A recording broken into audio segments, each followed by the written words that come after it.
Shalom, everyone. Thank you for watching our Healthy Relationships video. I hope you all are blessed by it. Let's begin with a prayer. Beloved Father, we come to you today with humble hearts and ask that you will use our voice for your kingdom to impart the wisdom we have gained walking in a covenant marriage.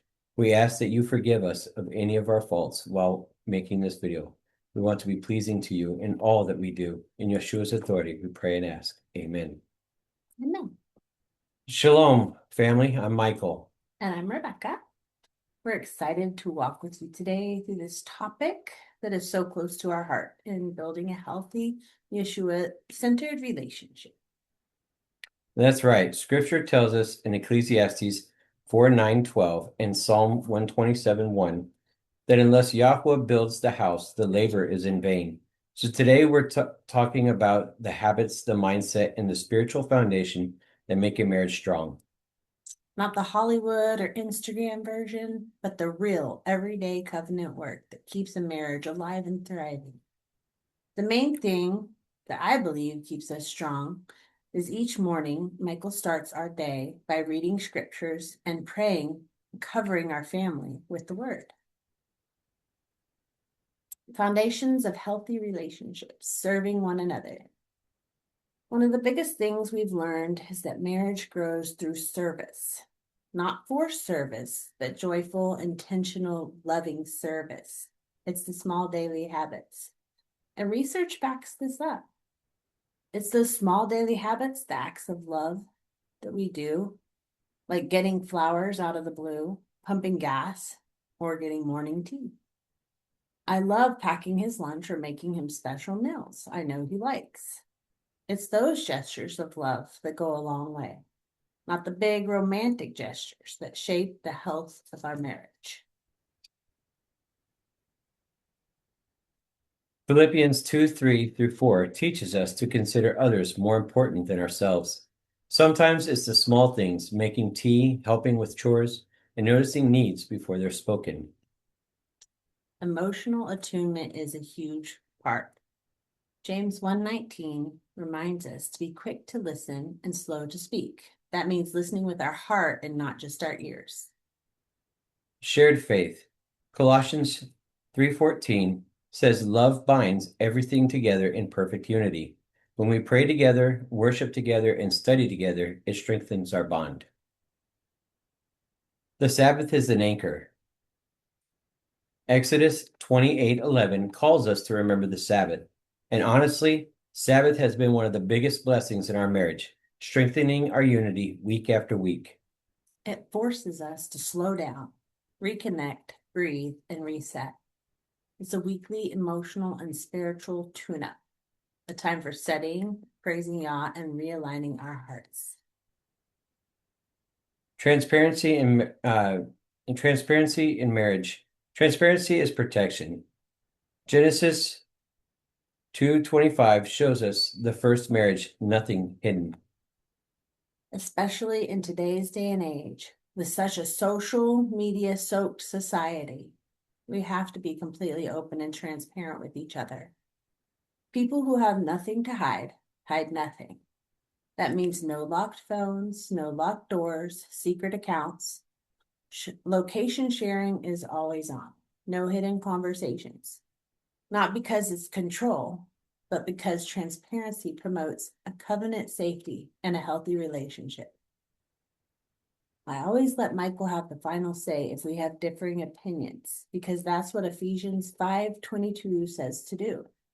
Knowing that Michael values my opinion and sacrifices like Yahshua did for his bride and submits to him, I have complete peace in doing this.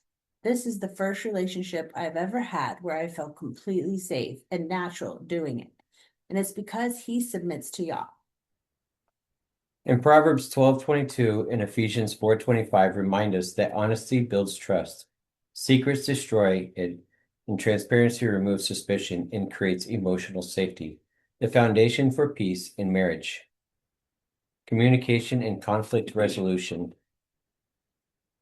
Let's talk communication, because this is where most couples struggle.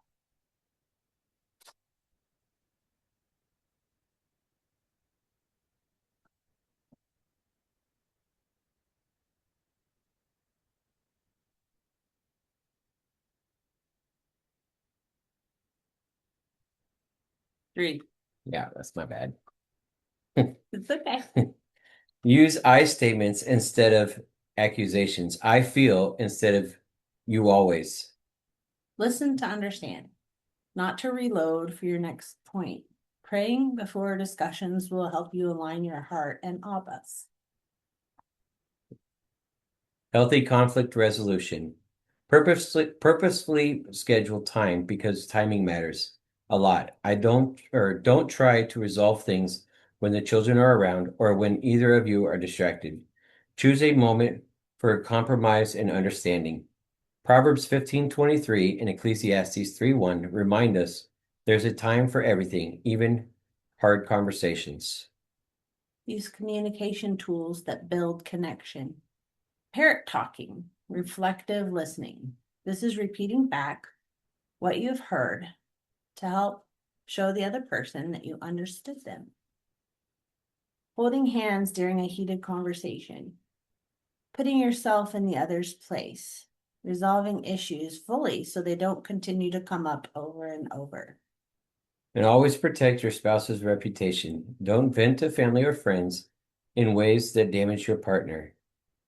Proverbs 31:11 through 12 and Proverbs 17:9 teach us to cover each other, not expose each other.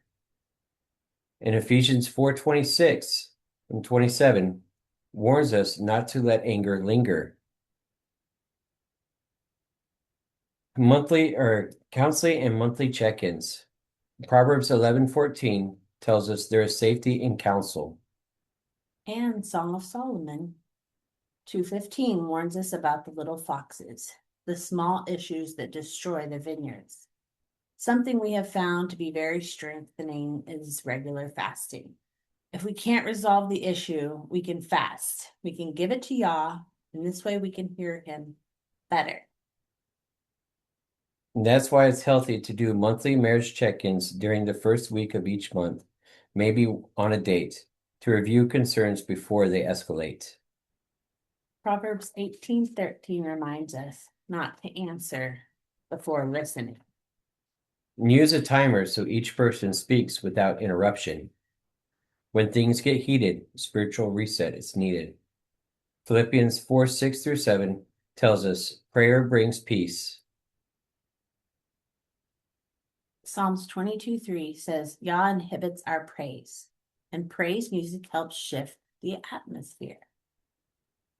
And Proverbs 18:22 reminds you the blessing or of the blessing your spouse is. Some cooling off strategies. Proverbs 29:11 says, a wise person holds back anger. And take an hour apart if possible. Use the 24-hour rule when emotions are too high if needed.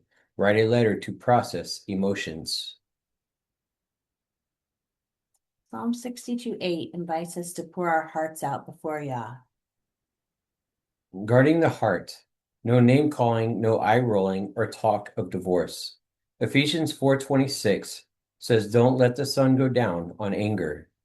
Colossians 3:13 and Matthew 6:14 and 15 call us to forgiveness. Foster individual growth. A healthy marriage is made up of two healthy individuals.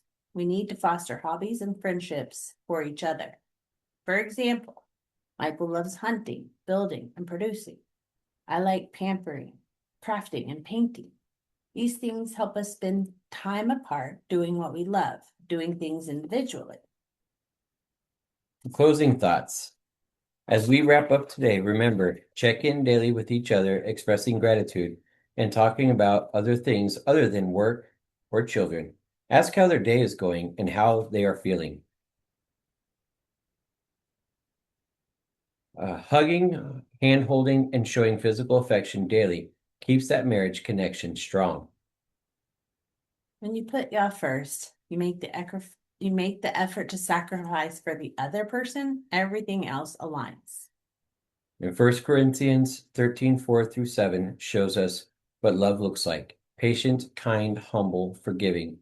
And it's lived out in the small daily acts of love, making tea, packing lunch, and knowing each other's preferences. These tiny moments are how you live out love in everyday moments. Small rituals that define your relationship. Consistency builds trust. Choose to make new habits this week. Plan a date at least once a month. Be your spouse's biggest cheerleader. Make them feel like the MVP. A supported spouse feels secure in a marriage. If all this doesn't help, we suggest you seek counseling through a faith-based organization. You can look up Celebrate Recovery near you. They help and feed people for free with their hurts, habits, and hangups. If you have any questions about what we have discussed here today or have any others, leave them in the comments and we will answer them the best we can as soon as possible. We'll close in prayer. Abba Father, we thank you so much for your insight and your wisdom and your word to feed us in our relationships. We pray for those out there who are getting into them, who are looking for a spouse, and who are in relationships and marriages now. We ask for your healing touch, for your wisdom, for your insight, for your intercession in each one of these.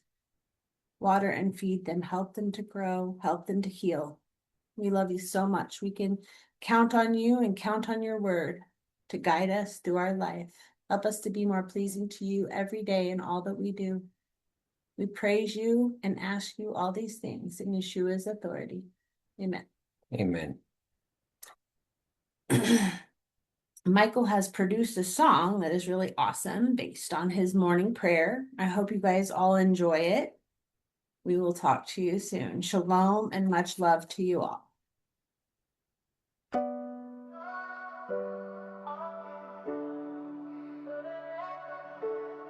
Beloved Father, God of Abraham, Isaac, and Jacob, I come to you just as I am. Forgive my words, my thoughts, my deeds. Wash me clean, your mercy and grace exceeds. Hide your face from all my sin. Let your spirit dwell within. Restore my joy, renew my soul. Give me peace and make me whole. Write your law upon my heart. Guide my steps, set me apart. Help me walk the ancient path. Guide me with your staff. In Yahshua's name I live this cry. My Redeemer, my rock, my Adonai.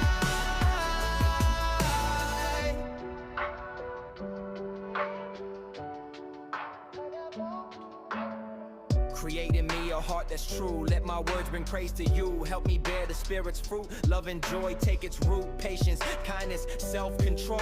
Faithfulness that makes me whole. Gentleness and goodness too. Let my life reflect you. Break the chains, reject the lies. Sever every dark disguise. Place a hedge around my home. Let no evil spirit roam. Provide my needs, protect my way. Keep deception far away. Show me truth, the good and right. Lead me in your holy light.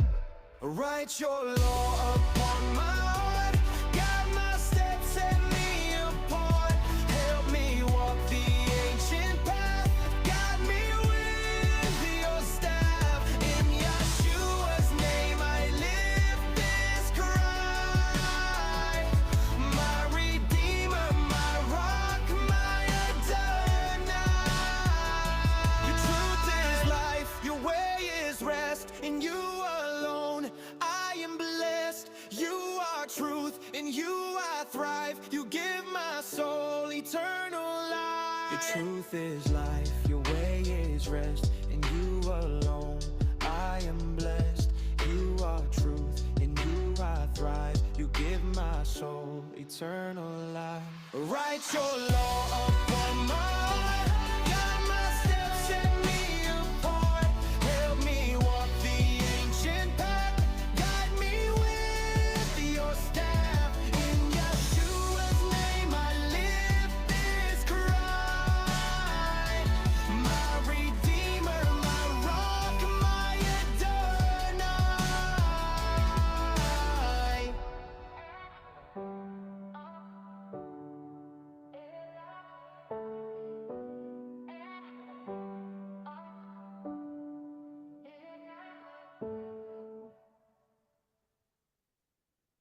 Shalom, everyone. And I'll be posting that song a little bit later once I finish it. And hope you are blessed and edified by our video. Beloved Father, Thank you. God of Abraham.